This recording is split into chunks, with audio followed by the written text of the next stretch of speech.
Hey, welcome back to another Mind the Mic podcast. I'm your host Shubs, here with our very first female athlete ever. So shout out to the great Botille Vette-Welsh. What's goody, sis? How are you? Hey, thanks for having me. Honored to be the first female athlete. Yeah, I just thought about it. I was about to say Pretty first female, but that's not true. My sister will hit me because we do a show every week. So cool. yeah, no, pretty cool, pretty cool. For people that don't know who you are, sis, or what you get up to, can you tell a little bit of the people a little bit about yourself? So my name's Botille. I was born and bred up north in New Zealand in a place called Kaitaia or Taipa. Moved to Aussie for better opportunities. Yeah, far north. Yeah, I moved to Australia for better opportunities with sport. Didn't have to travel to Auckland to, chase the dream. Came over here for athletics. Did a bit of athletics. I used to play rugby up north with my brothers, so we jumped into rugby union, and rugby union over here is not that great.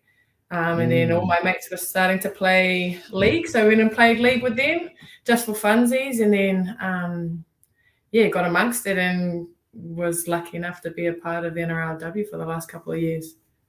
You're the NRLW. And obviously you said, but a rugby because league wouldn't be that big up where you come from, Taipa. Yeah. Yeah, the whole dream was always to be an All Black. So coming over and jumping in the league bandwagon, it was a whole different game. I don't even think we watched rugby league in our household. It was always rugby union. Stacey Jones was from up north, so we kind of knew who the Warriors were, but otherwise we didn't. I didn't care too much about rugby league. I just wanted to be an All Black. Yeah, I just want to be Corey Jane there. Yeah, Corey Jane. He was my favorite. He was my favorite. I actually played rugby 10s for New South Wales when they were doing the Brisbane teams. They did that for a couple of years. Oh, yes. Yeah, a couple of years ago. So I played for New South Wales, and Corey Jane was there, and that's probably the only person I've ever fangirled so hard in my life. True, ever. Yeah, actually, Carlos Spencer, I think, came out of the woodworks too for a 10s tournament. Oh, yeah. Yeah, so I was living my dream there. No one else even knows who these players are, and here I am fangirling. Oh, just growing up, because now, like, being in the world of NRLW and, I guess a pioneer, sort of, because you're part of the inaugural competition, were you not? Yeah, 2018, when it first all came about. I was pretty lucky to be around and amongst it for the last few years. But it's all very, very different these days compared to what it was in that 2018 space. And I was only very lucky to get in. One of the girls got pregnant, so they needed someone to fill the spot. Yeah, I was the first one there. It must have been Easter. She must have been making Easter exactly. That's the way. Oh, that's cool. I mean, whatever it takes, you got your opportunity. And obviously you went on to higher honors as well. But just staying in that fact that you were part of the inaugural thing. A lot of those girls might have even grown up watching rugby league. So, but you not knowing any of the guys or or any of the ladies in the sport, like it was probably different than a lot of others. Yeah, very different. I think I was just lucky to be in the right place at the right time. Like, I think it's harder as a female athlete back in those days. It was only 5-10 years ago.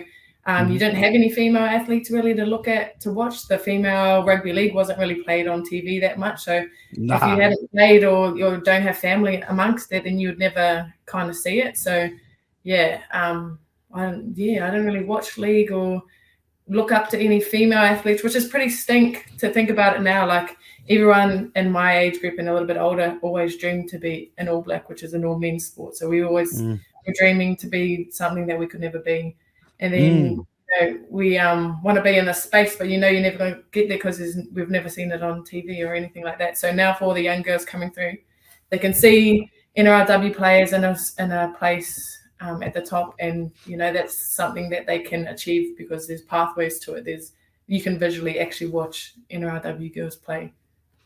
No, that's it. And going back to what I said before, like, whether you see yourself as that, like, or not, it's still a pioneer in the whole space of like women's sports, and that stuff all blowing up like 2018. But even you talked about All Blacks, even like with the when like them bringing seven-a-side rugby into the Olympics, and then the like a lot of girls, even some of those other girls that you played maybe in rugby with might have even played for the sevens and all of that stuff. Yeah, 100%. I played touch for New Zealand at the World Cup 2014 or something, or 2012 maybe, or the last World Cup for touch. Yeah. Oh, true. You used to play for New Zealand now. No. That's what I'm thinking. These days. Even some of the ladies that were in that touch team, like Stacey Walker was in that, and she's playing the sevens. Miri, she was in there. Niall was in there. Who's Auntie Miri? Miri. Oh yeah. Yeah, she was in there. There's heaps of them that was in there. Taisha, she's now in the New Zealand Sevens. Like everyone from like you all come from either touch or Oztag. What about when you're playing, like, because you said you played like in the tens in there? Like, did you play with some of those Aussie girls that played like for sevens? Yeah. Oh, so when I played for New South Wales in the tens, there was heaps of the NRLW girls that are in there. So Samaima Taufa, she's captain down at the Raiders. She was in our team. Nita Maynard, Millie Boyle. Yeah. There's heaps of us that have got. She's in Māori. She's from Gizzy. Nita? Yeah, she's from Gizzy. Yeah. Up the Māoris. Yeah, hard. It's pretty cool. Heaps of us have come from rugby over to league. I think all the sevens girls, like Tiana Penatani, she was in the sevens program since she was like 16. So she's gone through the whole elite pathways since a 16-year-old, and then comes over to league and kills it. Yeah, but that's what I'm saying too. It's just like you're part of that whole, like there's a whole, I guess, generation like around, you coming out around that 18, 16, like going like all around there, going into the Rio Olympics and just after, like, and coming into NRLW like as well after. Yeah. Because there's been a few, obviously, I think it was COVID when the girls ended up playing. A lot of them came over, and obviously there's been more that have dropped over, but there was like heaps when there was Charlotte Kasdick, I think Elliot Green, when the Warriors were stuck over here. Up the walls, baby. Fuck. Yeah, when they were based over here, they had heaps of the sevens. We're on the way back next year too, eh? How good is that though? To see the NRLW Warriors come back into it. Back in the mix. It's mean for the girls who they don't have to now uproot their whole family life and come over here and chase the dream. They can, do it from back home. And there's so much talent. There was the Nationals the other weekend, maybe 2 weeks ago. And Aotearoa had a team in there, and one of the girls in that got like player of the tournament. So the talent is there, and there's heaps back home. It's just opportunities have never been there. So now that the Warriors is back, hopefully we get some good crop come through there too. Yeah, 100%, and that's what I think too. Like even if you're a Kiwi or Māori that you support other teams, like surely you want your homeland to be strong. You know what I mean? If the Warriors are strong, it just means the homeland's humming. That's all. Yeah, exactly. And there's so much talent back home. It's just not enough opportunities because it's too small of a place. So some might even be everything. That's right. So some might even just be running around bare feet in Taipa somewhere. Yeah, exactly. There's heaps of them up there. That's right. So 100%. Speaking on that, because can we go back to young pups? So obviously, you like you said, you're from Kaitaia, from Taipa. Like, what was your upbringing like back home and all that experiences? It was mean. Now that I think about it and I look at like all the young kids that grow up over here, our lifestyle up north, especially, and back home, trumps everything that's over here. The money and opportunities are here, but as a kid, growing up as a wholesome human being that's humble, grateful for all the opportunities that come through, you only learn that by not having many opportunities around you, I guess, and not having the best of everything. You learn to look after stuff, and you learn to be very grateful and appreciative of the things that you do get. So, my upbringing back home has definitely shaped who I am now. I'm so lucky. We grew up just a typical rugged as Northland kid. Played. My parents were both teachers. We went to an area school. Yeah. What kind of what do they teach? They were high school. We went to an area school, Taipa area school. Oh, yeah. We all went to year 13. My dad was From year 1 all the way up. Yeah, all the way up. So we did all People our don't even understand that, like over Area these ways, school life is really, a whole like a different school, place too. a school that you start from bloody, from year 1 all the way to, you finish high school. Yeah, finish everything, and then you get the hell out of there because there's nothing else to do other than get in trouble up there. So we just grew up north. My parents were teachers, so everything we go to school, and then everything after school was sport, and like our school's right on the beach. We lived on the beach, so we had the best upbringing. And then my grandparents lived down in Whangarei, so school holidays we were shipped down there to help out on the farm and hang out with them. And then my grandparents owned a house bus. They bought a bus and renovated it, turned it into like a little house bus, and every school holidays they would drive us around New Zealand. True. Stop at all the holiday parks and we'll jump out and so very lucky. My childhood was it was so good. It was me. Pretty cool. How many siblings you got? 3 older brothers. 2 older brothers. Yeah. What you done too, just having because I had to bloody do whatever they wanted. If I wanted to hang out with them, I had to do whatever they were doing. So if they were playing rugby, then I was just the one getting thrown around and ragdolled. Even like my oldest brother's like 7 years, I think, older than me. And so when NRLW started, and he'd come over to Australia to visit us, my dad would make me try and learn how to tackle on him, because if I can tackle a grown man, then I'll be able to tackle a female. Yeah. That was my dad's thought process. So if any time he'd notice that I'd missed a tackle or something like that, straight back into the lounge, learn how to tackle your brother, because if you can tackle your brother, you can tackle anyone. Good on you. So and then now like I'll probably just training you not just for that too, but like if the boys try to play up, you tackle them yourself. Yeah. You don't need no man, stand up for yourself. Cool, true. You're the older brothers. That's it. So they all play rugby. My 2 older brothers, they played rugby with my dad. They played for Awanui together, and then me and my brother, who's just older than me, we'd play rugby where we kind of lived. Okay. Yeah. So and we're a year apart. So, pardon? Is that a town? What's Awanui? What's that? Is that a town? Another town? Yeah, it's a town. It's like kind of halfway between where Taipa is on the east coast and where Kaitaia is. Oh, okay. Yeah. It's like just before you start heading up north. Yeah. We was have you seen that documentary, that one that come out on Paramount? Those fellas they stayed in Awanui, but that's on Ahipara. That's on the west coast. Oh, that's Ahipara. Is that where they were like trying to pick up the goods from Ahipara? Oh, true. But do you know where that hotel is? I'm pretty sure that's where Awanui is. Like I'm pretty sure that's the hotel that's in Awanui. That's where your old man and them used to play for. Oh, so was that because their fellow was the coach of that. Is he the coach of Awanui, maybe? Is that the, remember? Oh, no, he might be a coach of Te Raroa. Oh, okay. Yeah. That was a dodgy ass program, mate. Bro, how bad was the bro? The bro just always wanted to go to the always wanted to go for a shower. The bro, what the hell? Oh, but then it's like because you can't roll around up north in like flash ass stuff. We can have like flash fire trucks. But if you got like Chrysler's up there, everyone knows you're selling stuff, not the right stuff either. Yeah, that's it. Ma is white. Yeah. No good kids, no good mate.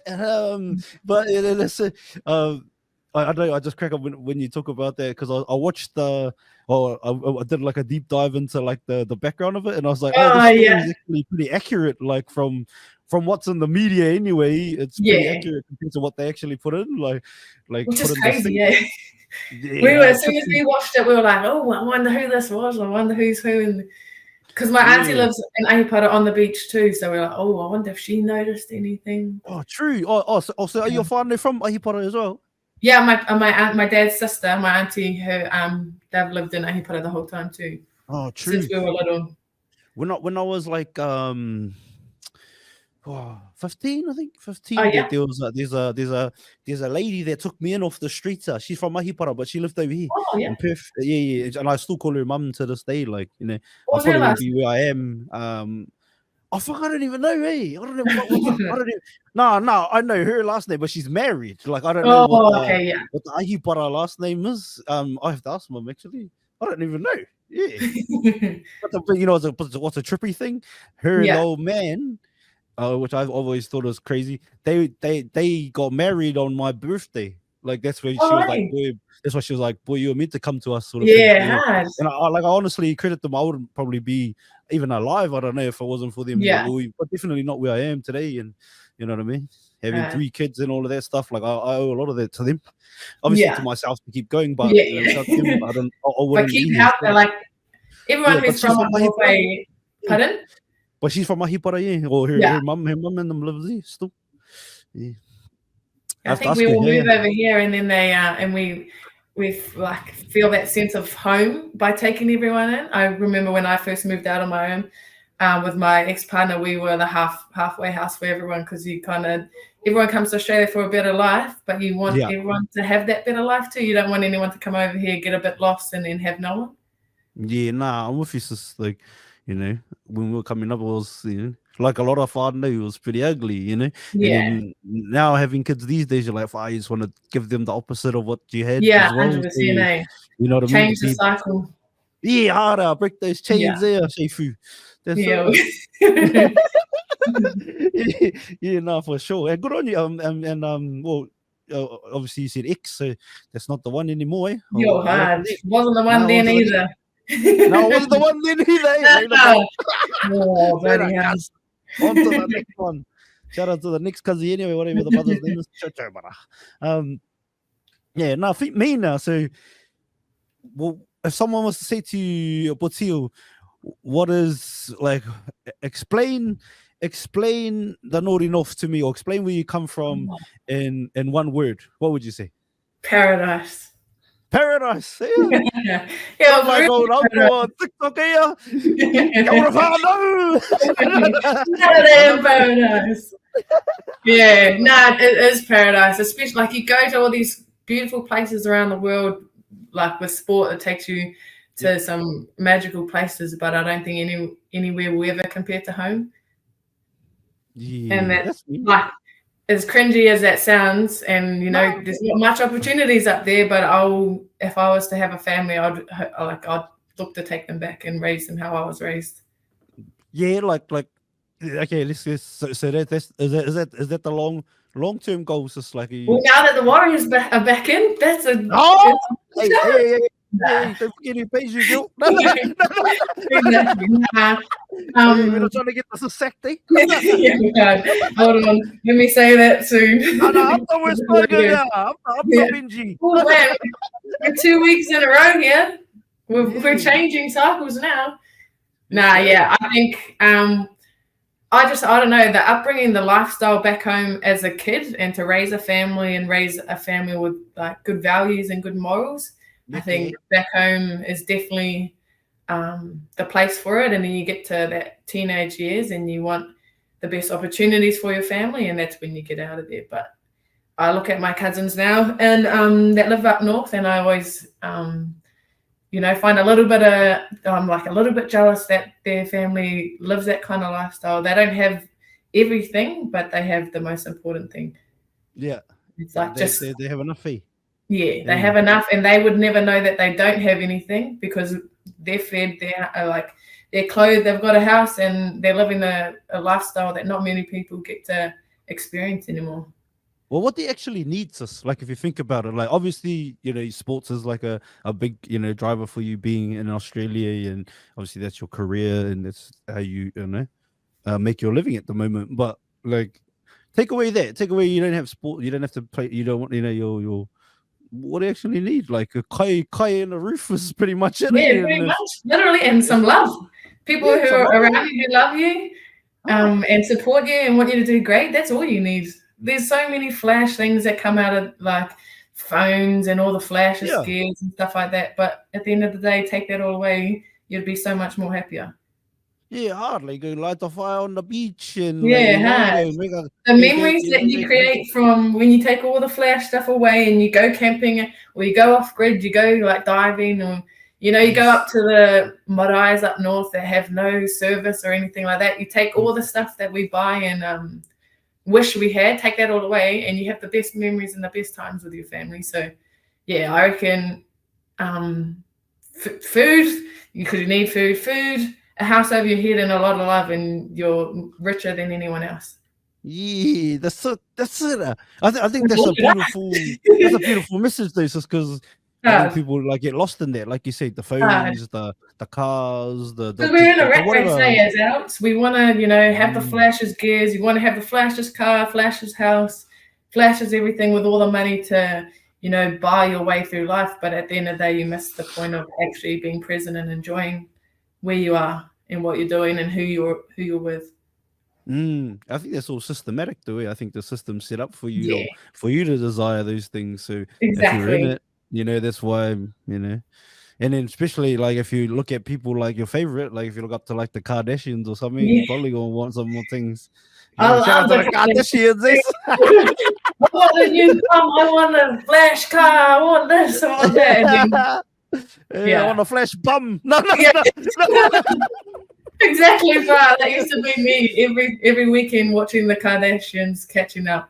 Even now when they release their new episodes that's me Thursday night, 8 o'clock straight onto the TV to watch. I love the Kardashians. It's a religion for you, eh? Yo, that and maths at the moment. Oh, maths. Oh, yeah, what's the maths course? What's the go? Oh, is there still there? Is there still? There was I think there was like an African chick on there. Nah, she left.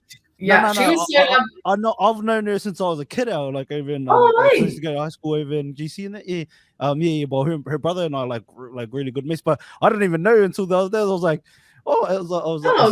someone like did a post because I don't really like scroll at all. I just like I'm more of a what do they call it, creator than a consumer. Yeah. Because I'm just like too busy, like even with this, just like just put like, you know, record as many episodes as I can. And just, you know, cut it all up, so I don't really think it. And I was like, oh, that's good. That's just she was a lovely girl. Actually, she got divorced, did she? Or I don't know.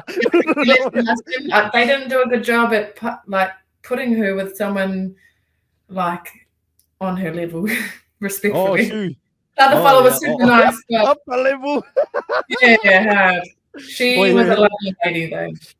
Oh, her old man, I always remember some of the things he used to say. Oh, Moody, he'd be like, he'll be, I don't know, you know, get on the piss at their house or something when young bucks, you know, and then the dad will be like, oh, what's that Beyonce song? Who Run the World or whatever? Their song. and then the bro will be like, you know who run the world? And we'll be like, who? He'd be like, girls. And we'll be like, what? But like, obviously, we're young bucks like, no, now we do, you know, trying to be like the bands. And he's like, nah, like, because he rushes the skin marks out of the undies. And I like what you're saying. Yeah. He's on there too, actually. He's on there in the wedding and stuff. Oh, true. Yeah, that's great. On off the bridge. Oh yeah, I don't know. Like I just seen a clip of her, and I was like, "Oh, Cass, let's go." Yeah, shout out to the sis, man. Cool. Maths, hey. So, what do you like about maths? Drama. Oh yeah, drama. I just love drama. I love not being in the drama and watching from somewhere else. Yeah. Fuck me. I can't handle drama myself, but I'm very invested in other people's on TV. Oh, okay. What about on like TikToks or socials? Do you get into any of those kind of dramas? Nah, I don't have TikTok, eh? I try my best to stay only on one social media platform. And then,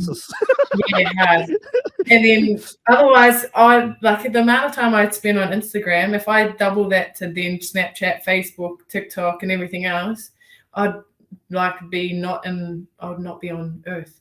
My mind would be in the training. That's for sure. Yeah, exactly. Where's Botille training or at work? So if I'm gonna be at home, I need to get off my phone and be at home.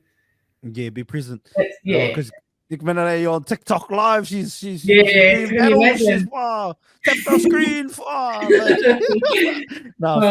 TikTok lives gives me Inu live vibes. Remember when that was Inu Nels. Yeah. Oh, my cousin used to be the man on that. Or not the man, but he was always on that. Always wasted. All right. Oh, shout out to my cousin Capes, man. For the Capes. I think he's off the piss these days, so it's a Good on him. stuff.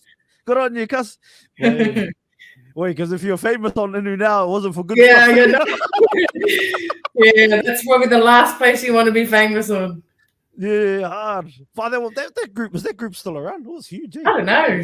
I always sometimes I think I wonder how like that what's her name? Ruby O'Hara. I wonder how she's going. Oh, who's Ruby O'Hara? She used to be on there back in the days. Wait, what about our auntie? Was Auntie Microwave from there? Oh, yeah. Was she from there? I don't know, but she's from somewhere. Yeah, she was funny. Actually, there's this girl who used to be on Inu Now. Inu Now. She's probably the only one that I've seen become successful. She was a stripper.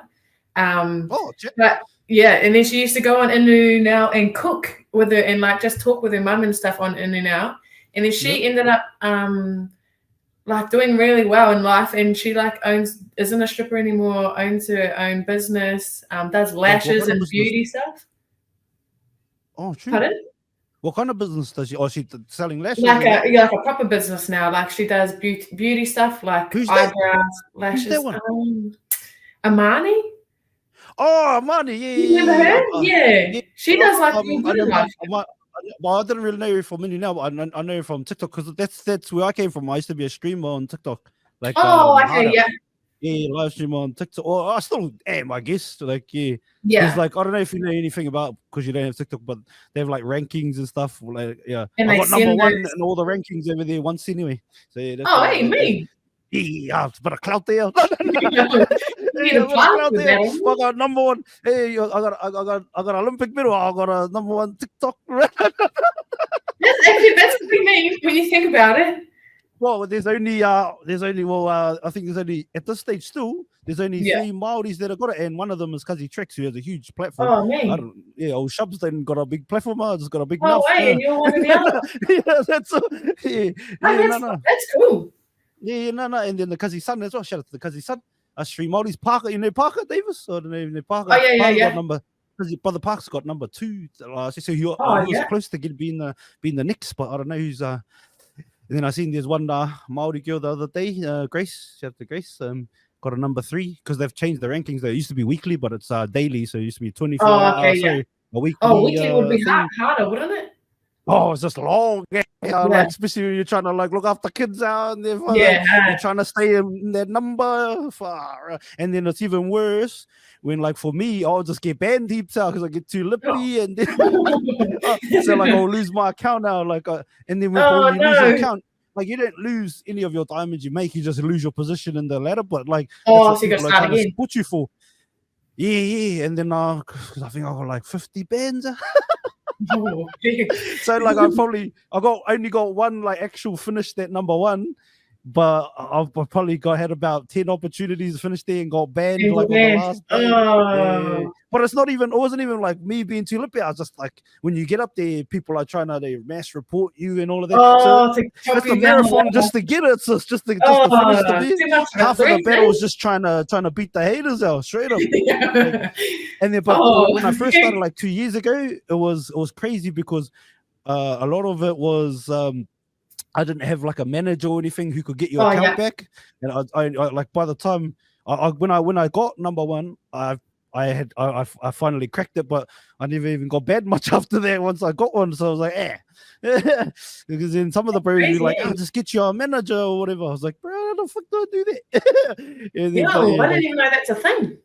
Yeah, they TikTok themselves, or they call it live creators. I think it's weird to be called a creator, a live creator. I think content creators, because I never made content. I literally just would go live.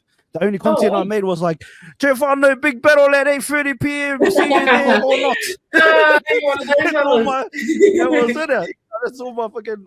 I never, but I did there was a thing called grow parties, and I don't know if you know. But for a period, I went and studied. I was how do you make a?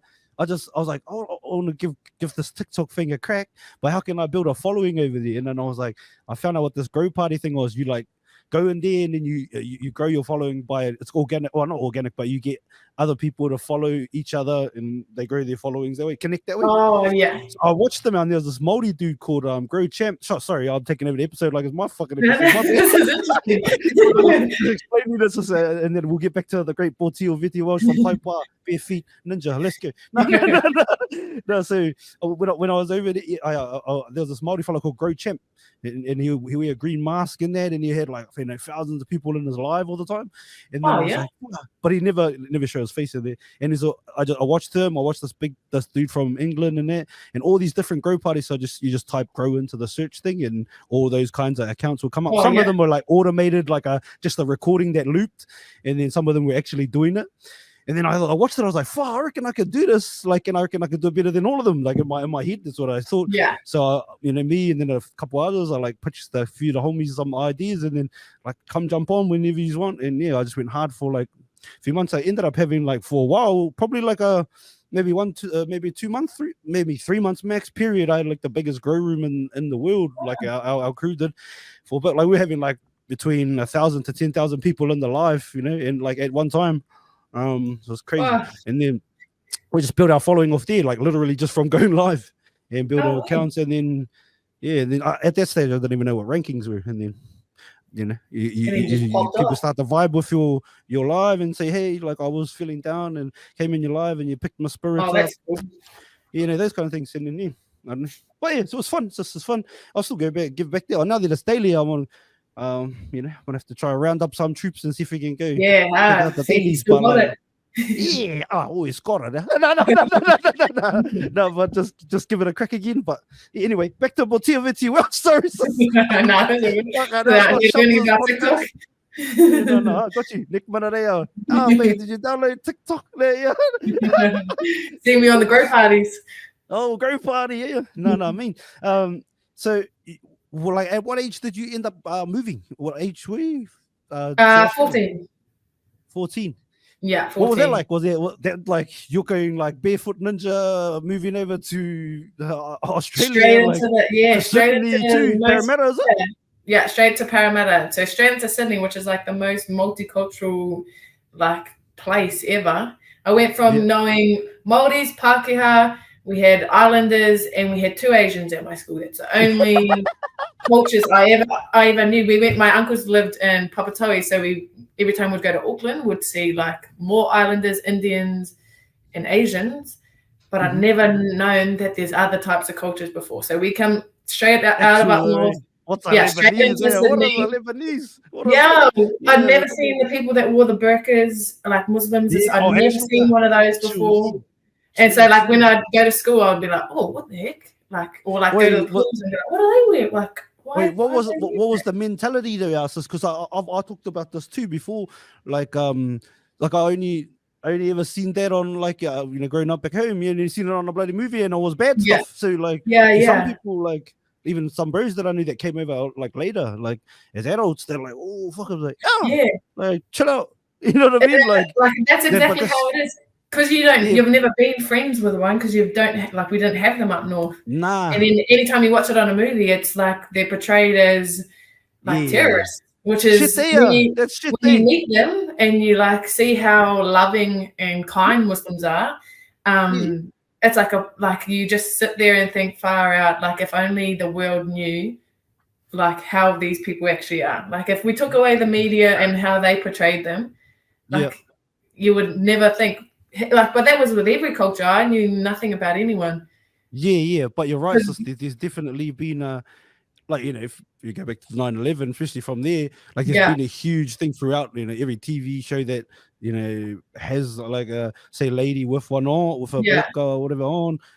It's usually she's her son is about to blow something up, or maybe she is like and that's the mindset that a lot of people have. Because I've been like yourself, I've done quite a bit of traveling and like hung out over those ways, like over in their rohe where they come from as well. And I'm like, but they cool ass, what I mean? Their culture's like cool they got similar values as what we value, so like it's just in the same light or like.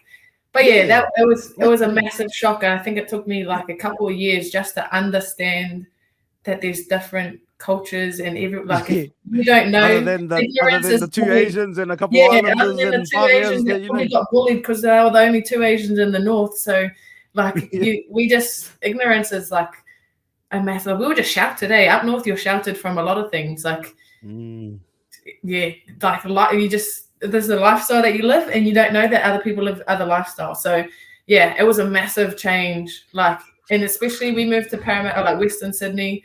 I coming to Australia, I thought everything was a beach. So we lived on the beach. We come to Australia, there's no beach. Like it's an hour to the closest beach. Yeah. It was just a whole culture shock. Growing up on the beach, growing up on the beach. It to be like an hour. We hated Auckland too. Minutes. Exactly. Yeah, we used to going to Auckland. Like as someone from up north, like you only ever go down there if there's like a special occasion or if you're flying out of the country. You don't go down there for fun. And then we moved straight into it. Was it like yuck when you were a kid? I always think I was thinking like, yuck. Or I used to think like when people are like, oh, I'm from Auckland, I used to think, you're not even from Aotearoa. No. That's what I used to think. When you're from from the country and then you meet someone from like Auckland or one of the like cities, use a polar opposite. My cousins are a whole different type of people than what we are up north. So then to become become a city person. You're the city person. Oh yeah, I know. I'm a bougie city person now. Every time I go home, I'm the one that I used to look at and be like, "Oh, you think you're cool because you got flash shoes?" But now that's me, and I'm I didn't like that. That's a mentality though. It's just like as much as it is beautiful to grow up in the country, as I did too. Like that kind of stuff is like, that's the meanest. But like, then you can have that mindset too of like, oh, you think you're flash? You think it's like for us now because you're from the city. Yeah. Which is shit, too, because you have fun and you think, oh, like, what did you get stuff like, play for Aussie in there? Did you get any like? Did any whānau be like? That was from my own family though. Like, what do you mean? Family like close? Oh yeah, my brothers didn't want to come and wear. They did because growing up, you want to be an All Black. Anything Australia, you're the ultimate enemy. Anything yellow, green and gold. Exactly. You don't even like wear yellow anymore. Like that's the type of hatred you have as a proud Kiwi. So to then decide to play for Australia took a lot of convincing of my brothers. My dad bought everyone an Australian jersey to wear to the game. And then they were allowed to take it off. Shout out to the old men. Yeah, once our game was finished and the men's jumped on, then all the Australian gear came straight off. Oh, yeah, but they're not even they're not even really rocking it for Aussie. They're just rocking it for you. Yeah, they support you. But then like after, what about you though? Being like a proud Māori girl, proud Kiwi. After your game, like, are you going to Kangaroos or like what's the game? I'm a win-win. If the Kangaroos win and I'm Australian, I play for Australia, then I guess we win. But if the Kiwis win, then I'm riding that wave still too. That goes all right, didn't it? Yeah, it was pretty hard to be honest. Like, because as you think of it, you always think, Australia is the enemy. When you're Kiwi, you shouldn't dabble in. Like, what's his name? Quaid. Oh, Quaid. What? Or even before Quaid, Jeremy Paul too. Jeremy Paul. I don't know if you know Jeremy Paul. I don't know. James Tamo, same. Yeah, same as James Tamo. Yeah, you think like when we seen them and we think, how could you put the Australian jersey over your own? Yeah, like, well, that's what I used to think as a kidder. But that Jeremy Paul fellow I was talking about, he's one of the Wallaby greats. He's won like Johnny's medal. He was 1999 World Cup winner. He's from Ngaruawahia, though. Proud Māori boy. Yeah. And when I was a kid, and I was looking at him like, traitor, in my head. Exactly. You know what I mean? Thinking in my head, like, what a traitor. And then I had a kōrero to him about it too, because I always said to him, what was it like? And speak on it too, facing the haka. What was it like? And he actually shared a story just about when he, before every game, he used to his mate or his teammates thought he was just doing his hair, but he was actually how we do ourselves with the water after the urupa and that. That's what he was doing before every game. But his teammates always thought he was just doing his hair. No. He was connecting back to his whānau, to his nanny and that back home. So even though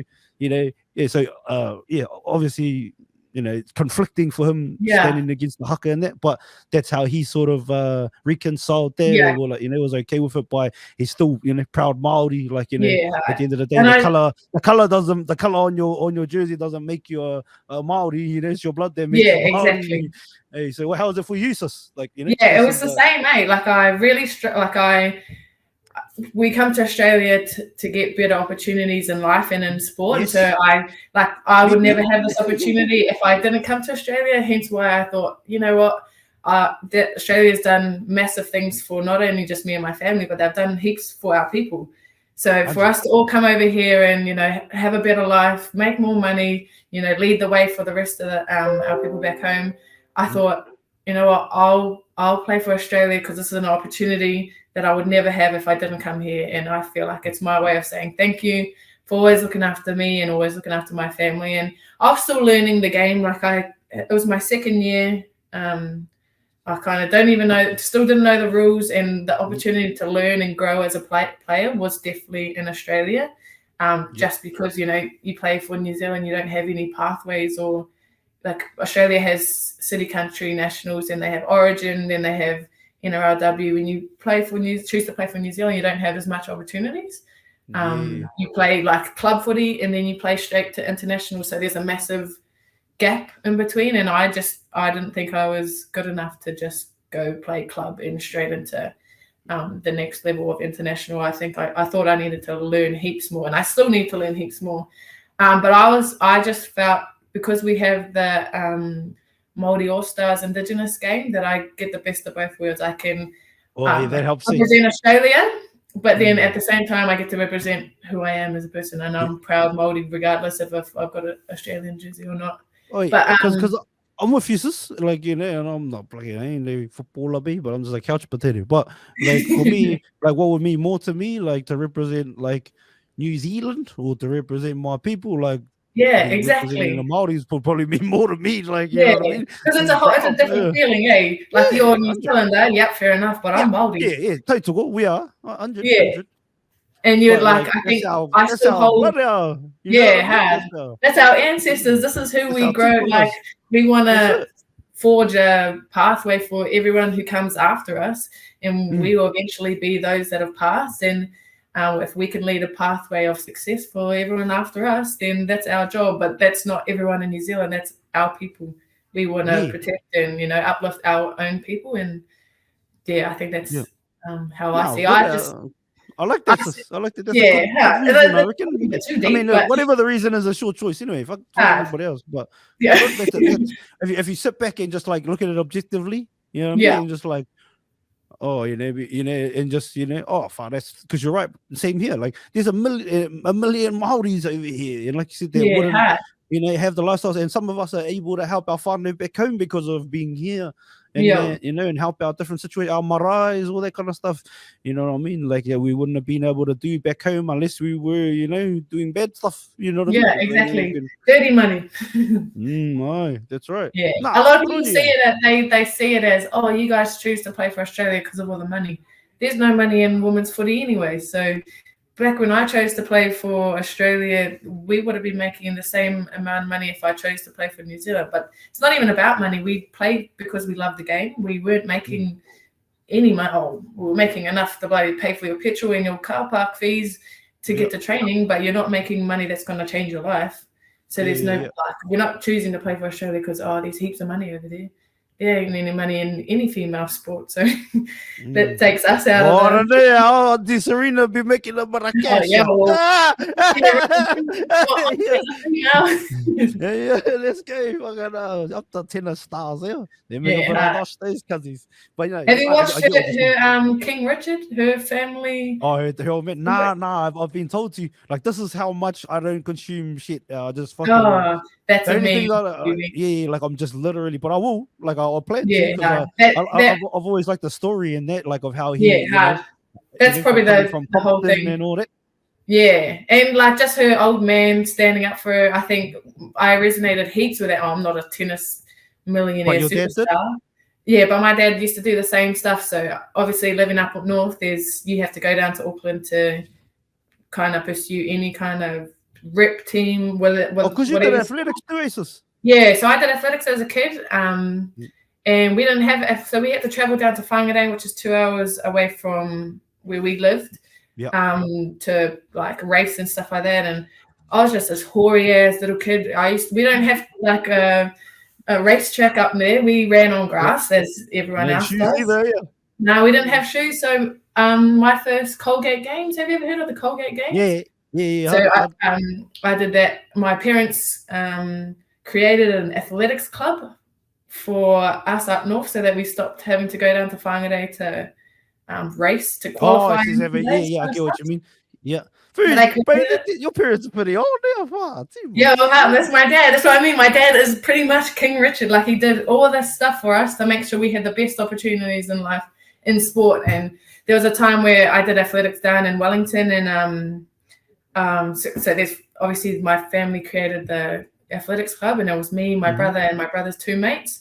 So there's 4 of us. There was like, we didn't actually have a proper club. We just all didn't want to drive down to Whangarei, so they created a club, and we became an athletic club and qualified for our races and stuff like that. And we went down there, and so our shirt was like a shirt from the Warewhare, and it had like Taipa written on it. And I don't know if my mum did this like Cordy pattern design kind of thing. And then we had my uncle said the only reason he was sponsoring our club to go down to Wellington to do athletics was if we wore shoes, and that was something we never do because we don't need shoes to run on the ground. It's going to slow us down. What do you mean we need shoes? I speak that as a kid too. I run way faster with bare feet. Laying me down. I can't run in shoes. So he sponsored us some spikes, so some athletics shoes. And we had to run in them in order for they wear races when you haven't before, like when you're a kid, and you're like, what is this? Yeah. So and then I used to wear this beanie. I don't know why. I had a pink beanie, and it had my name at the front. And so we went down to the athletics track, and the lady said, one of the ladies said, "You're not allowed to wear that hat. You have to take it off." And then I was like, "Oh no, but I always run in the hat, like." That's what I always do. And then she's like, "No, not allowed. It's not a part of your uniform." And my dad comes walking down onto the athletics track in front of everyone, and was like, "Nah, that's her. That's what she's wearing. You got to let her wear what she wants." And the lady's like, "No, it's not a part of her uniform." And he's like, "How would you know? There's only 4 people in our club. That's a part of her uniform, and I run the club." And then the lady was like, "Oh, okay." And so then I ran in the thing.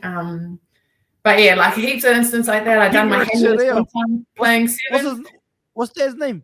Alfred Welsh.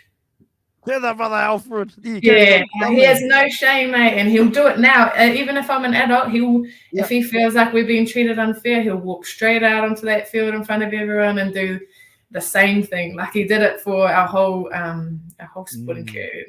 Probably pretty embarrassing, but like at least we had someone who was always going to stand up for us.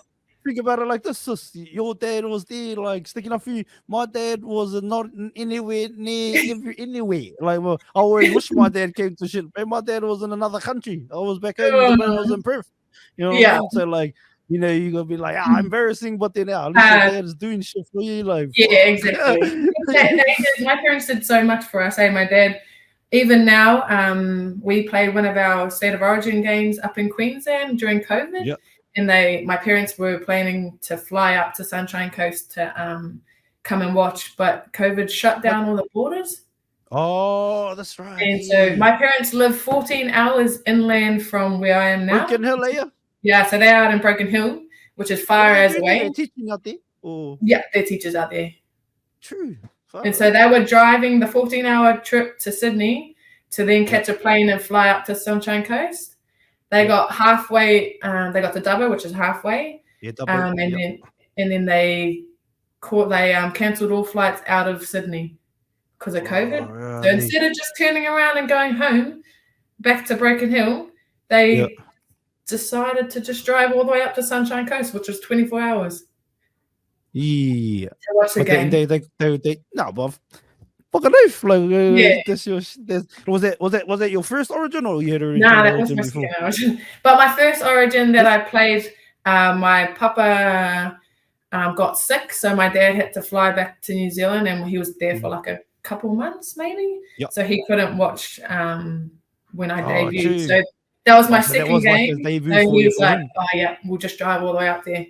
So they drove all the way up to Broken Hill. They were planning to leave their dogs at our house in Sydney, but because they didn't get to Sydney, they took the dogs up to Sunshine Coast, and then they had to spend $600 on a dog sitter for the night because they couldn't leave the dog in the car while they were watching the game. $600? Yeah. What the hell? Cuz I dropped that off to me for free, cuz. So I was like, "Oh, you should just leave it in the car." Far out to something we in the wrong business. Yeah, exactly. But yeah, that's the kind of stuff that like my parents or my dads especially would do for us. And like we have a few of our young girls whose parents come to the game. There's this young girl who her dad comes to all our training sessions and games and everything and is yelling from the sideline, and she's like, "Dad, shush, Dad," like he's embarrassing. It's like, "Sis, my dad used to do the same thing, and I'm bloody 27. Like your dad's young, he cares about you, he wants the best opportunities for you. Don't be ashamed." Because like as soon as my parents moved out to Broken Hill and my dad didn't come to my games and didn't come to my trainings, I used to look at the sideline and think, "Fuck, I wish my dad was here sometimes." And so when she gets a bit embarrassed about her old man being a little bit louder on the sidelines, or even just being at training sessions, I'm like, man, don't have no shame in a parent who wants to be there.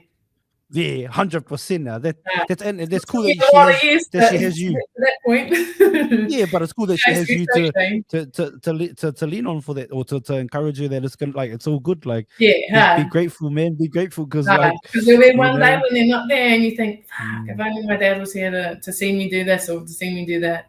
Yeah, King Richard, eh?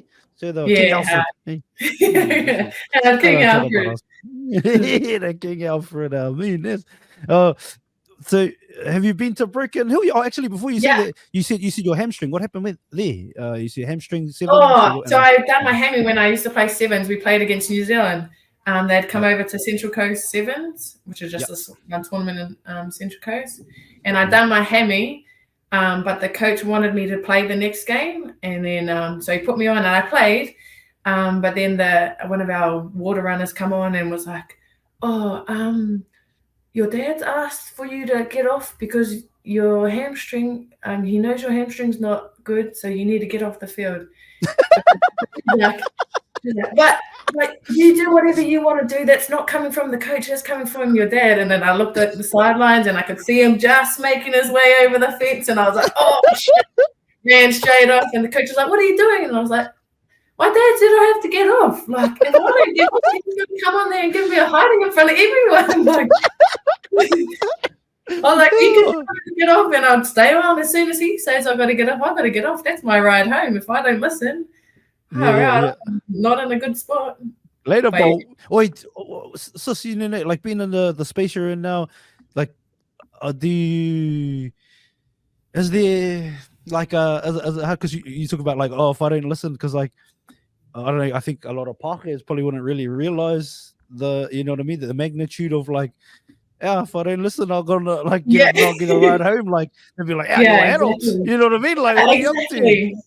But I think, I don't know, we just drilled from a young age to respect your parents and what they have to say. And I know I don't always agree with what he has to say sometimes, but I think it's always coming from a good place of love and support and what's best for me, not so much what's best for the team. So, when your parents, but that might translate to coaches. If a coach tells me something and I don't always agree with it, I will do it like out of respect and then approach them in a different way to question it. But I would never just not listen.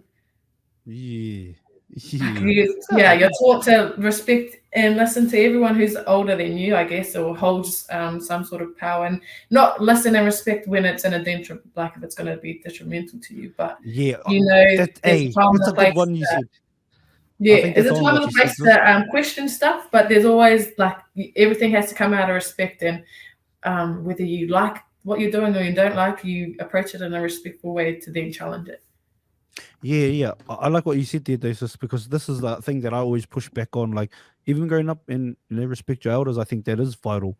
But I also, life I lived growing up, and a lot of other breeders that I know and sisters and cousins, we like got molested by elders. So it's sort of like it's a bit touchy where it's like, yeah, you're like, yes, you do. But then if like you respect those that respect you, like your dad, you had no reason to like go against what he says because he's always looked after you. You know what I mean? Yeah. But then you also gotta, like you said, there's obviously a time and a place, and also depending on the situation, case by case basis. I think. 100%.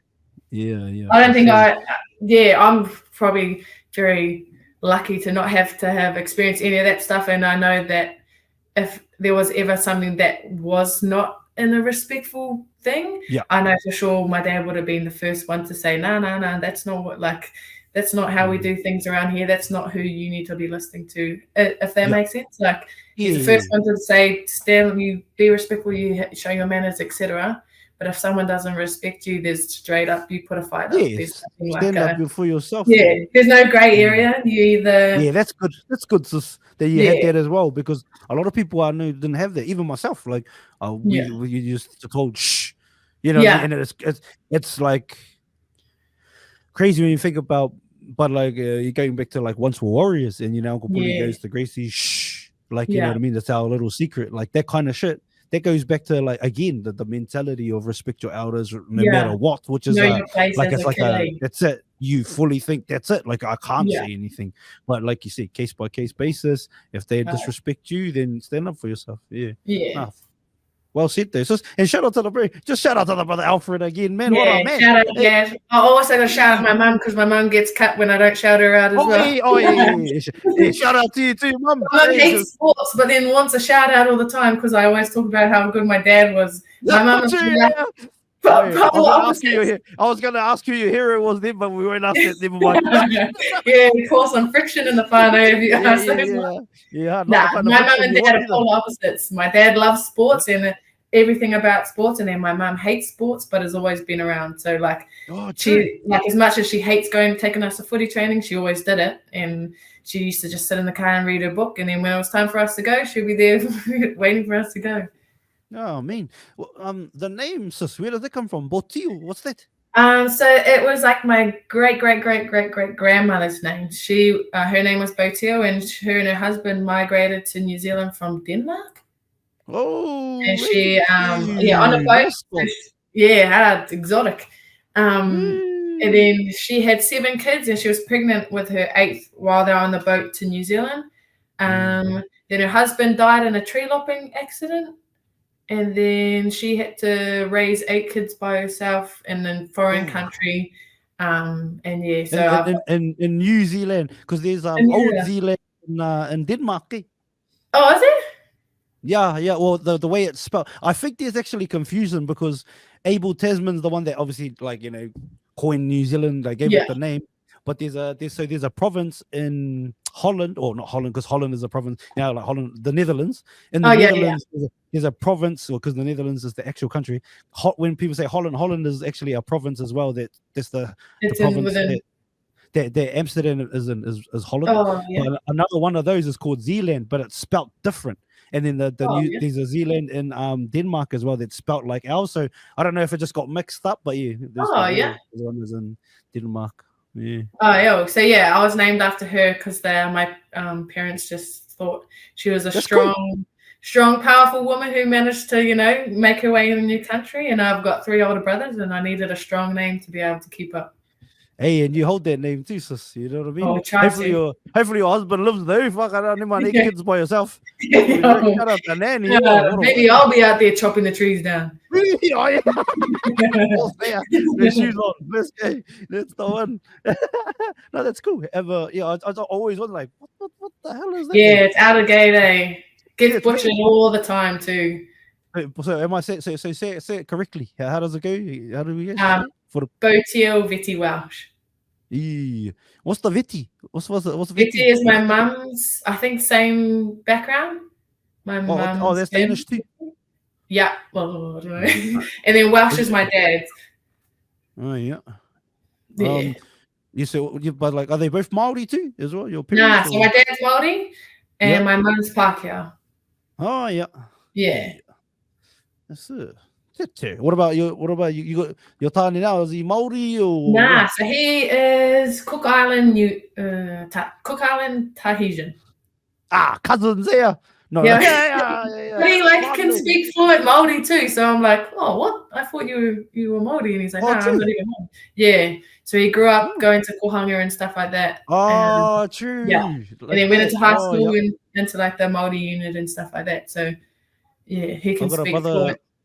I got a brother on here that he's Samoan, but he speaks way more Māori than like we do a show every Monday. Not Mauso Leka. Shout out to Mauso Lex. Yeah, but he's like he's Samoan, but he knows way more Māori than because he went to Kura. Yeah.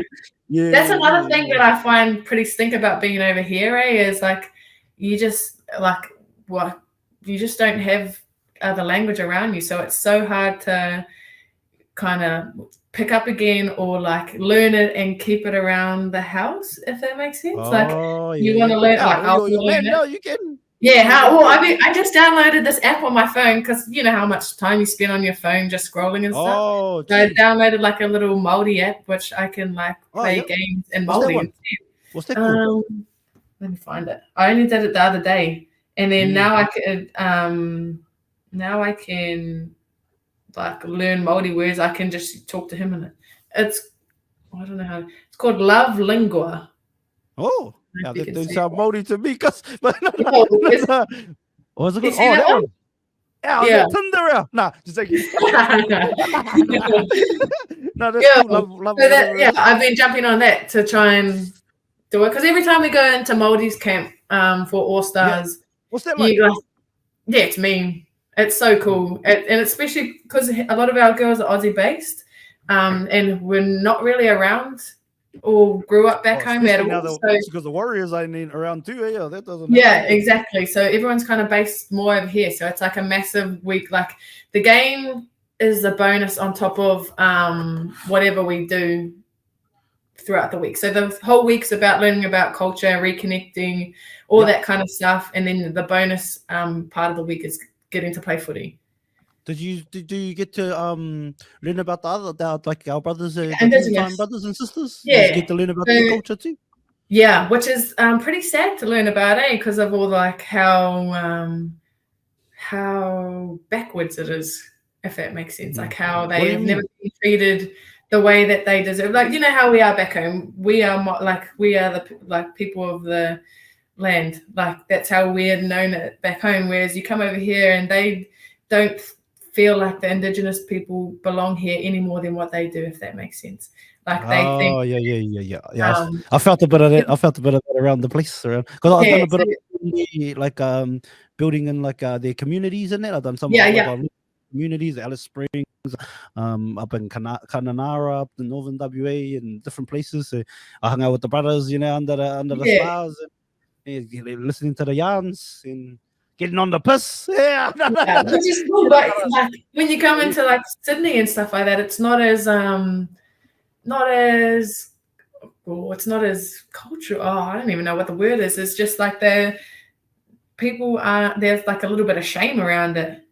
Like as Australians kind of feel like they are just as Indigenous as what the Indigenous people are. Oh, I get what you mean. Like that kind of, but there's so much racism over here that it's crazy to think that it's 2024 and people still don't believe that the Indigenous people have had a hard time. Like they don't see that this is Indigenous land and it always has been, it always will be. We are here as guests. I guess we still have to take care of the land just as well as what they would do if we weren't here. But I don't know how to explain it, but that's cool though, learning about their culture, it's cool to learn about more about and the difference between so I played in 2019 when it became the NRL All Stars, and how the Indigenous people were like the Indigenous teams were in 2019 to compare to what they are in 2024 with how proud they are to be Indigenous and like unapologetically Indigenous. Now compared to what they were in 2019, they've always been Indigenous, obviously, but being able to do cultural experiences and cultural practices with way more pride than what they did before is real cool to see. I think it's cool that both of our cultures get to be like the two cultures of both lands that, you know, because obviously even though there's only the Warriors, but there's so many Māoris that come, they play in the NRL all over. There's many Polynesians in general. But like, I think it's cool that the two lands that the game is played on, that those two cultures get to have a game together. I think that's pretty 100%. Cool.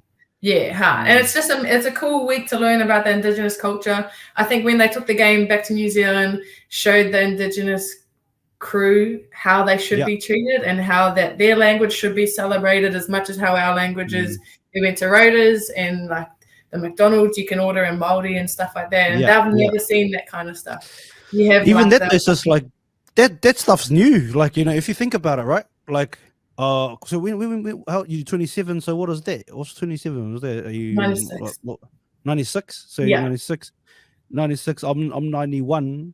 Like, we were like Māoris, we were like pretty much the first kohanga generation. Like, like don't forget like like my nan and that they were beaten for speaking our language. So as much as like it's cool now and it's accepted now, like even you know how like when it comes to anthems and that they sing the New Zealand anthem in Māori and in English.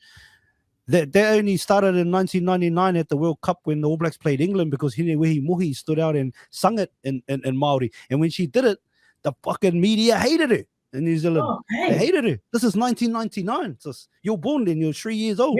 That's so as much as like we've come a long way and we're in a good place and we have we can show the brothers over here like how things should be. It wasn't that long ago, sister. We were the same. Like literally. I remember being a kid. I don't even know, like, and just like, bro, I just used to sing God, like, you know, on the toilet seat. I was just singing like that because it was a stupid song.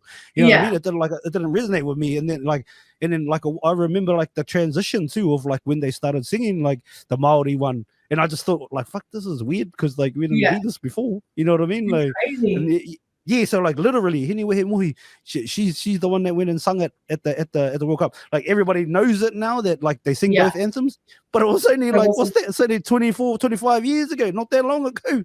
Fuck all, you know what I mean? Crazy. So like, and then my grandparents, like my nanny, and then we'll talk about like. And a lot, even maybe I don't know if you're judged like parents on that, but a lot of their generation wouldn't teach their kids Māori because they'll get beaten, so they wouldn't teach them. You know what I mean? But they're obviously our people fought. Because Māori only became an official language in like the 80s or something like that, not long ago. Like it wasn't considered as an official language at all, you know. And now people have to fight for that.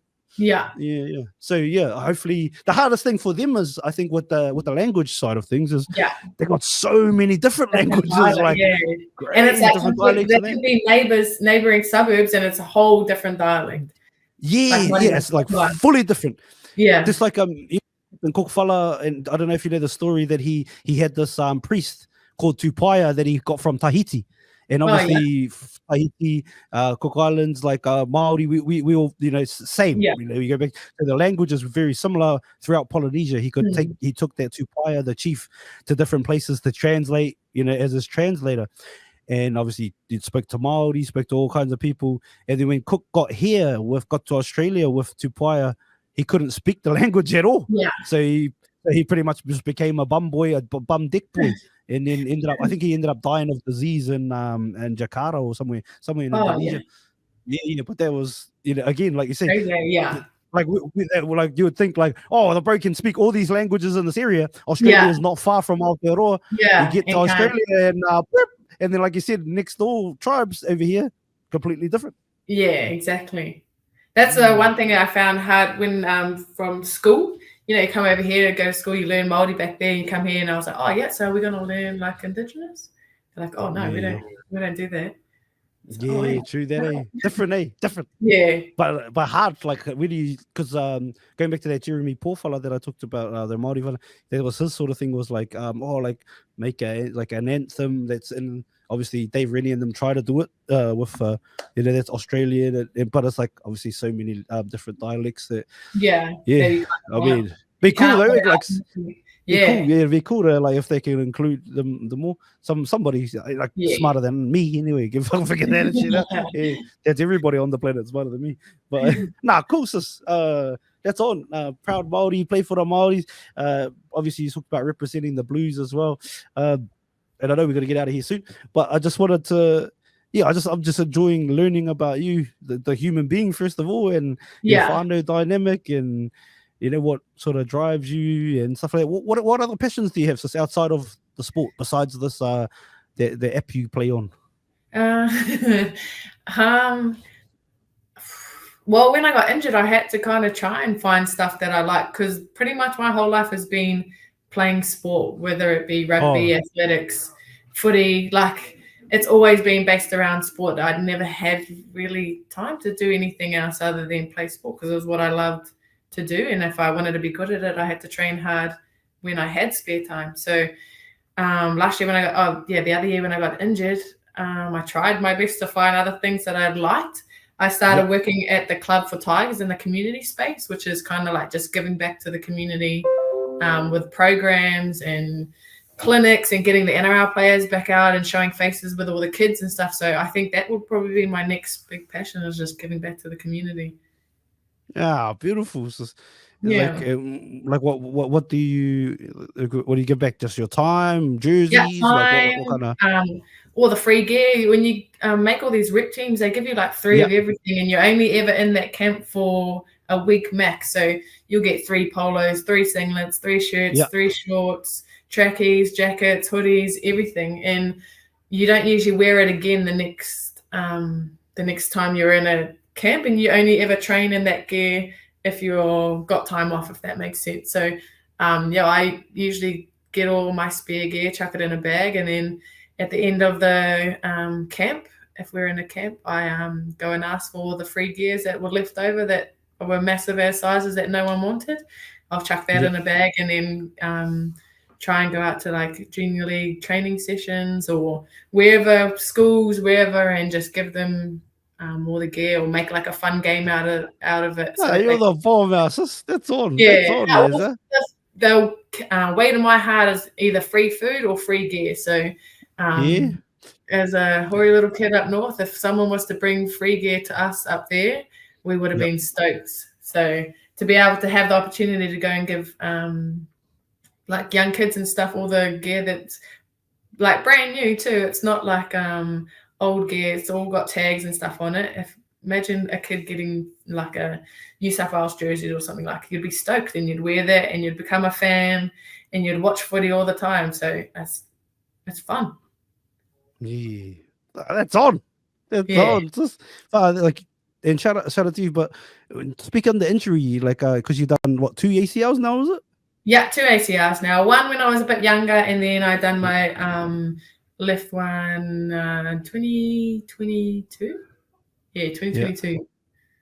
How was all that now? How's the feeling?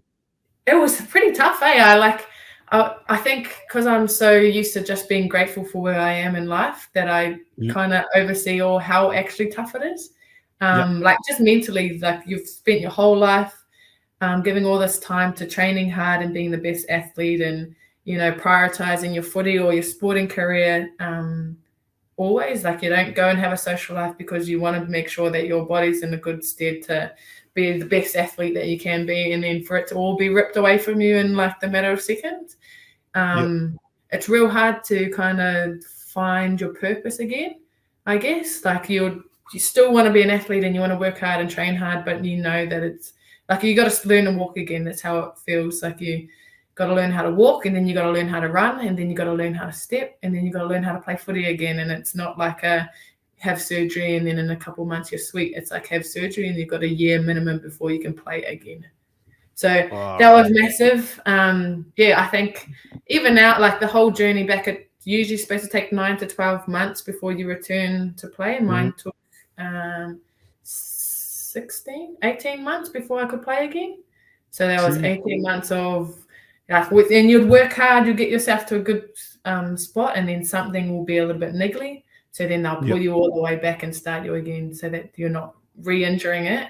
But it's just a timely process, and it's like you got to have a lot of patience and determination. And when you're already feeling shit because you're not playing, like it's really hard to stay resilient, I think, for that long without being like, fuck, actually, I don't even want to play anymore. Maybe like this is a sign from God that it's time to like not play anymore. And it was pretty shit. When I got injured, I just left like a real toxic and abusive relationship too. So I was like, that shitty ex. Yeah, hard. That fella, that was never the one. Yeah, hard. So I left him and then got injured. So, and done my ACL. So I was thinking, fuck, is this God like telling me that you're not too good for people? You should be, not thinking you're better than you shouldn't, or you should have stayed where you were and, lived that kind of life. And then so I thought, oh, fuck, Jesus is just punishing me for trying to put myself first for once. And so then that was all a bloody roller coaster of a ride. And then, I finally come back last year to play, but then I was rubbish. So I was like, what the hell? Like I worked for 18 months on trying to get good. And then when I go back on the field, I'm not where I was 18 months ago before I got injured. Like, why am I still shit? And so, and then I was just in and out. Just the mental. Like you're like, finally playing. And then you're like, oh, what the hell? Why am I so shit? And then you'll make another rep team and you're like, wait, why am I in a rep team if I know I've been playing shit compared to what I would usually play? So it's like a heap of comparing yourself to what you were pre-injury and just not accepting the fact that it's taking much longer than just a year before you're back to peak fitness, back to peak performance and that kind of stuff. So a massive mental game. And I don't think I've talked about it before because every time anyone's ever asked, I'm like, yeah, it's hard, but like it's all worth it. It's the grind. It's like part of being an athlete, but it's shit. It sucks and it's so long. And every team, I don't know if it's just a female problem or if it's just a me problem now that I'm making rep teams again. I'm doubting why I'm in there because I'm like, I'm not playing that good. So why am I in here? You're only putting me in here because I used to be good 2 years ago and you want me to be at that performance because that's not where I am. And like I struggle with it heaps. I went to Papua New Guinea for Prime Ministers, for the Aussie Prime Ministers. And what was that like, Papua New Guinea, the only place that's rugby league's a national sport? Eh? It was eye-opening. It was a crazy experience, to be honest. I love going to countries like that. Like I said before, earlier, I've been to Uganda, and it's like a place that has nothing, and you kind of experience real happiness because kids don't realize that they don't have anything, but they have heaps of love. They've got food, they got a home, and they're the happy as. And that's the same as Papua New Guinea. They don't have the best of everything, but they've got the biggest smiles, and they're so happy and stuff like that. But then there's another side of Papua New Guinea that's like just very dangerous. People are beautiful, grateful, and like a cool experience, but it was pretty scary, to be honest. It got like, there was heaps of times where it got real overwhelming, and they just look like how do they look after you when you go, like you got minders, it's a very dangerous, that roll with you? So we have police that roll with us everywhere. Everything's locked in. We have security guards and stuff like that. We have Australian security, like an SAS fella that comes with us. Each team is appointed like a special service fella that I was talking to him when we were having a drink on the last night, and he was like from Iraq and stuff, like done all the bombing, like looked after all the bombings and all that kind of stuff. So they're like proper service people that come with us. But we're not allowed to leave the hotel. Like everything's locked in. You're not allowed outside the gates and anything like that, which was pretty scary. And I don't know, because the Cook Island girls went over a couple of weeks after us, and they were out in schools, and it looked cool. It was us. We were locked away in this massive ass hotel, and it was. I seen someone get murdered.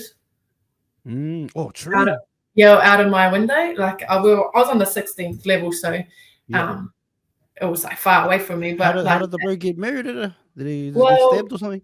He got stabbed with the fence, school fence, and it's got that big pole, the sharp barber thing. Yeah. So these fellas were throwing rocks at the hotel, like guard thing out the front. It woke me up. It was like 4:00 in the morning on game day, and I was like, "Oh, what the hell?" Like, have you watched Hotel Mumbai? Hotel Mumbai. Is that when the, they is it when they were is it the Indian tourists. one where they where all those Yeah. Yeah, I've seen that. Yeah. It was like I don't know. I'm a bit dramatic, but I woke up to the sounds of people throwing massive ass bricks at that thing, at like the security fence. And so I was like, oh shit! Like, are these fellas trying to come into the hotel? Because we obviously had the men's team in there, we had our team in there, then we had the 2 school teams in there, and the Australian defence. Had you just watched Hotel Mumbai too? Like, no, I had watched it like just before we'd come over, so I was like, and then they were talking about how dangerous it is. You're not allowed to leave out, don't go out there. People get killed, all that kind of stuff. So when I heard the bricks on the wall, I was like, oh shit, these fellas are trying to come in here and they're going to kill us. Coming for us. Yeah. And so I was like, oh yeah, jumped out, I was watching out my window, and then the fella, they pulled the guns out and shot at this group of people who were obviously throwing the rocks in. But I found later I found out that they weren't trying to get into the hotel. They were trying to get into the club next to us. They'd been kicked out of the club. Oh, true. Well, I didn't know there was a club next to us. And true. Yeah, so they were throwing stuff, and they're like grabbing poles and stuff and trying to smash everything. So then the security went out and shot the gun. Yeah. Like a massive, like I'm 16 levels up and I can still hear the gunshots. So I was like, oh, what the hell? But no one like got shot. He like shot it in the air, and then they didn't run away. Yeah, like just to scare everyone off. But then what a G's they are now. And what we got rocks out. Yeah, so then they didn't run away, so he had to shoot again, but he obviously didn't shoot at anyone. And then the next one he had to aim at someone because they were still like no one was scared of his gun. And then the rest of the people rocked up, like the security guards rocked up to come and help the fella. And then this one fella, like so the group of them ran this way, this other fella ran the other way, and then so the police and that chased this fella. He ripped the fence pole off and threw it at him, and it got him in the back.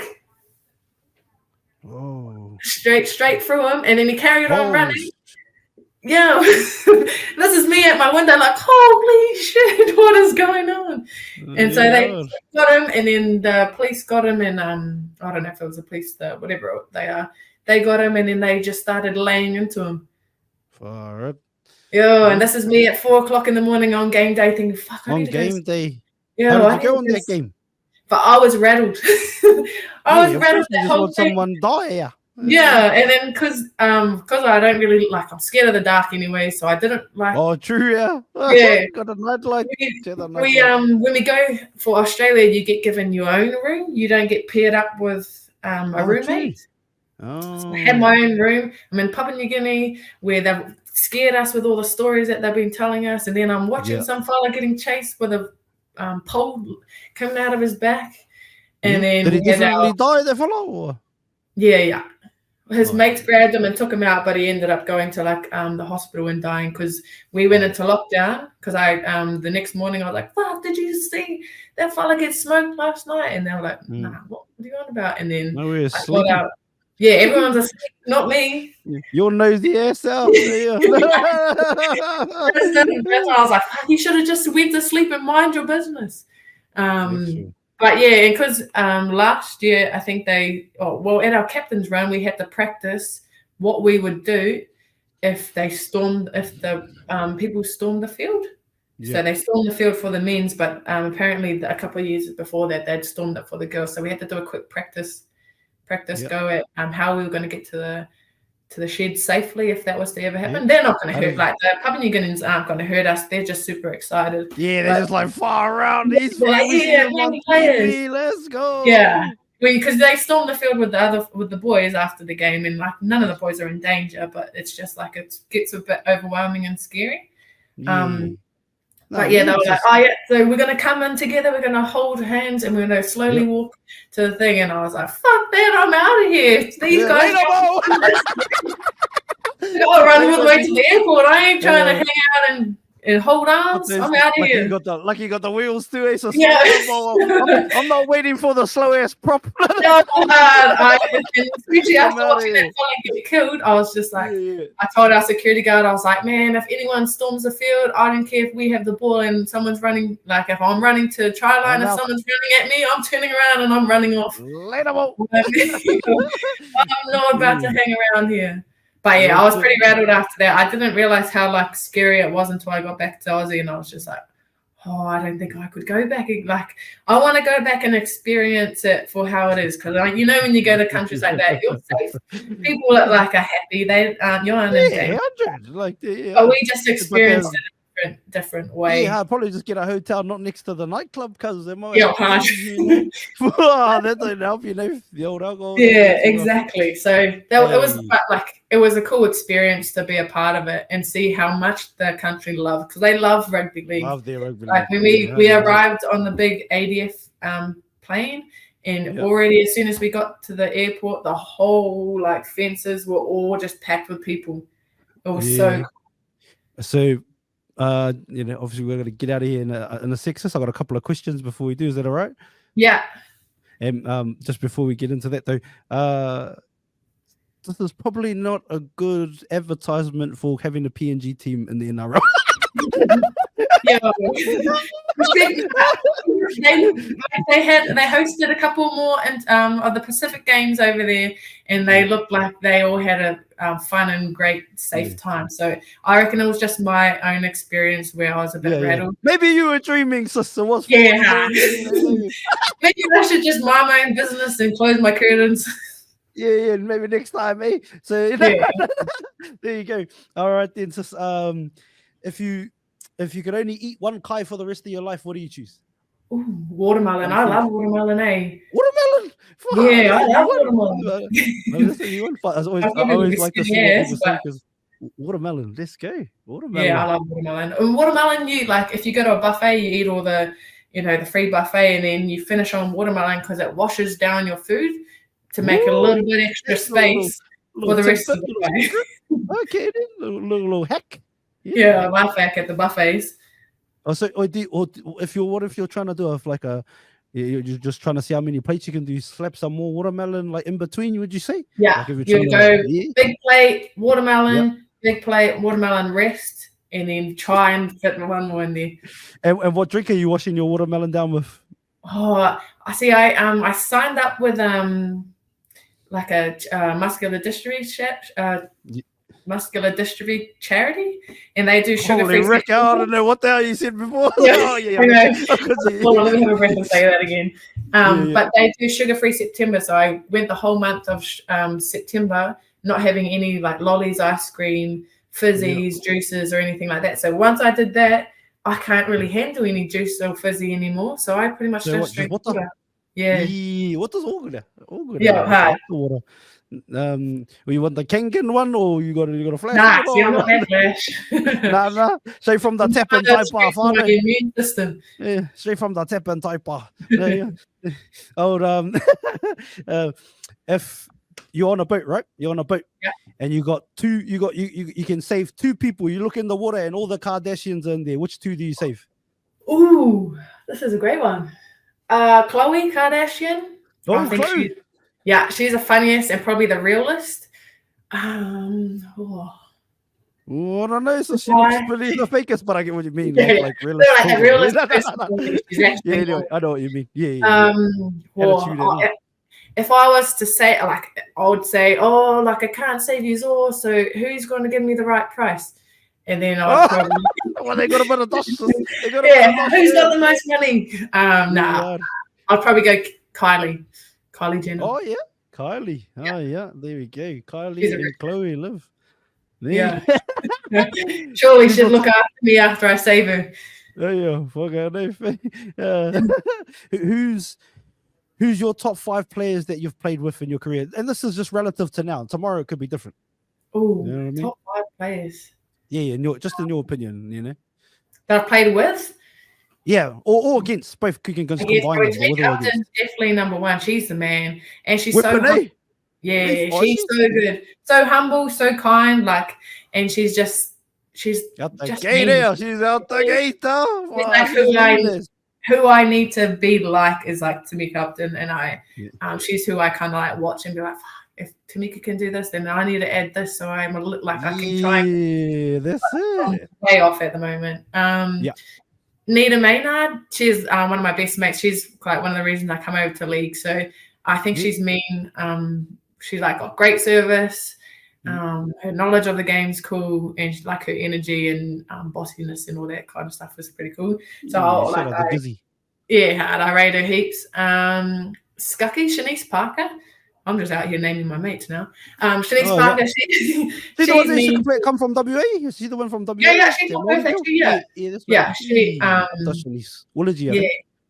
Yeah, she's mean too. Her effort areas are crazy. I think she's super underrated, so she's mean. Who else? Charlotte Caslick played with us at the Roosters. She's just everything she does. Like, gold medalist. Yeah, gold medalist. One more. Who else? There's heaps. Oh, actually, one of our young girls, Bucky Losana Lutu. She's a young Fijian girl coming through the ranks. She's so silky. Silky? She's actually pretty quick, but like she's just so silky. Like her ball playing skills are crazy. Like I reckon, give her a year or two uninjured, she's gonna be the man. True, the woman, No, that's a cool top one. So solid. If you could have one superpower, what do you choose and why? Oh, superpower. Probably invisibility. Invisible. Ooh. Just so I can go into places that I couldn't normally get in as just normal of me. So I'd go to like people's dinners that are like rich and famous, or like go into certain areas of the world that you're not really allowed to go because it's dangerous, and see if you can like see the real parts of places. Okay. Speaking of that, that's if you could have dinner with any person all time, two of them, famous though, because like everyone be like, my grandmother that died, obviously, but like you know what I mean? Two's a hard target. Now Nelson Mandela always I reckon his life is crazy, and I think his perspective on like life in the world and just his whole journey in life would be mean as to hear. And you know, when you just like have yarns with old people and like just everything they say sounds cool as just cool like wow. It's a whole different like world to what people we live in now. Do that talk to old people and like just listen to and see what they have to say, ones that have lived and shit, like and lived like cool lives. We have like lunches as a club, and we have ex-players like John Skandalis and Shannon Gallant and Noddy, Brett Morley and all them who obviously work at the club.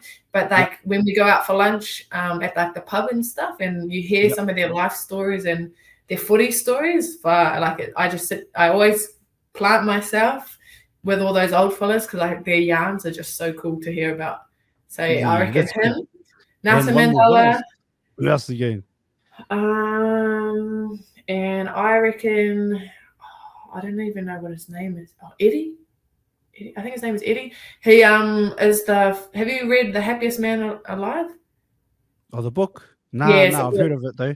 Oh, it's this old fella who lived through the Holocaust. Yeah.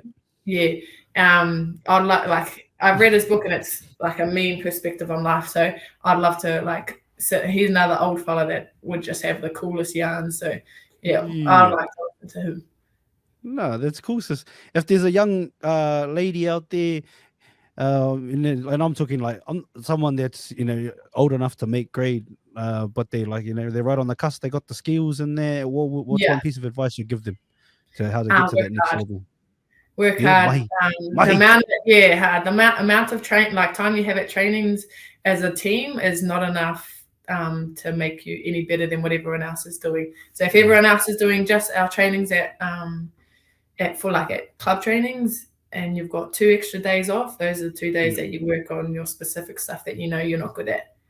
And I think they always say that talent only goes so far and it only gets you so far. People who work hard go way further than people who are talented, just because they're willing to put their whole body on the line. They're willing to work at things that they're not good at, and that kind of makes you just stand out. You don't have to score all the guys, but if you're doing all the hard yards, you're just as important. Yeah, no, means just time's the most valuable commodity we have as human beings, sis. So thank you for sharing your time with me and whoever listens to this for years to come. I plan on doing this for a long time. So hopefully this is the last time we sit down. And who knows, this, whenever we get to Sydney, if you're free, maybe we can catch up you and the cookie Māori speaking brother and have a kai or something. Yeah, 100. No, thanks for having me. I appreciate. Thank you for accepting me and giving me a shot. Give me a shot. Nah, you're all good. Yeah, big love, and all the best for the rest of the coming in, getting into your season and all of that, and your trainings and all the mahi that you do in the communities and whatever else you get up to.